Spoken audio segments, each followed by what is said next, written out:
Harris Urdu Stories.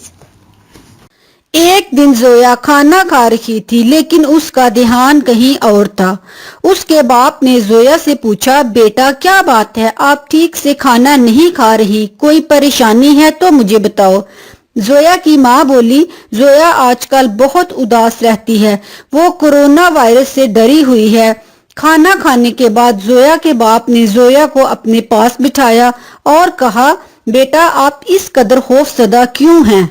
تو زویا بولی، بابا اسکول پھر سے بند ہو گئے ہیں، ماما مجھے بازار بھی لے کر نہیں جاتی، مجھے کورونا وائرس سے ڈر لگتا ہے، حالات کب ٹھیک ہوں گے؟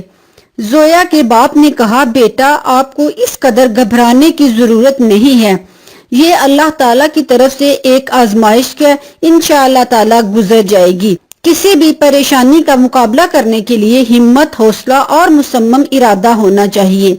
جب تک آپ کے اسکول نہیں کھل جاتے آپ گھر میں اپنی ماما کے پاس پڑھیں اور اپنے بھائی کے ساتھ کھیلیں، اور اگر کسی ضروری کام کی وجہ سے ماما کے ساتھ باہر جانا پڑے تو ماسک کا استعمال ضرور کریں۔ گھر واپس آتے ہی ماسک اتار کر کہیں دھوپ میں رکھ دیں اور ہاتھ منہ اچھی طرح دھوئیں اور کلی کریں۔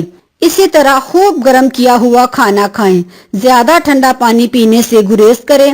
اپنے ذہن کو تازہ دم رکھنے کے لیے صبح صبح صحن میں چہل قدمی کریں، پرندوں کی آوازیں غور سے سنیں، نماز پڑھیں، قرآن پاک پڑھیں، معلوماتی کتابوں کا مطالعہ کیا کریں اور اپنے آپ کو اچھے کاموں میں مصروف رکھیں۔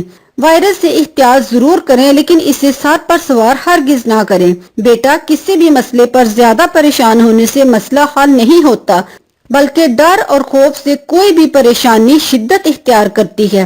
ہم اللہ تعالیٰ سے دعا کرتے ہیں کہ وہی اس وبا کا دنیا سے خاتمہ کر سکتا ہے۔ زویا نے باپ کی باتیں غور سے سنی اور بولی، بابا بہت شکریہ، آپ کی باتوں سے میرا خوف کافی حد تک کم ہو گیا ہے۔ میں اب آپ کی بتائی ہوئی باتوں پر عمل کروں گی اور کورونا وائرس سے خوف زدہ ہونے کی بجائے پوری احتیاط کروں گی۔ اگر آپ میرا ویڈیو پسند آ گیا میرا چینل ضرور سبسکرائب کریے۔